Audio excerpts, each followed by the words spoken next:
I'm Dr. Gav Schneider. Let's look at the last of the core skills required to achieve Presilience and sustained high performance during both business as usual and crisis.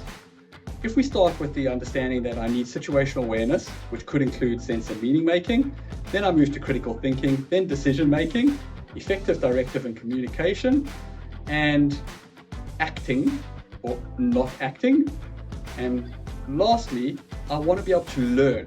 So if you look at any quality standard, there's always mention of monitoring and continuous improvement. This shouldn't just be for businesses or organizations looking for efficiencies. This should be the way we live our lives. We should constantly be looking at what did we do well and how can I improve on that? What did I not do well and what do I need to fix there?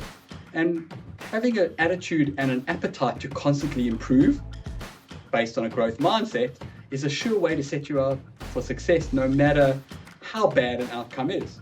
None of us have perfect vision of the future and can forecast with certainty what will happen. So the ability to be adaptive and learn is crucially important.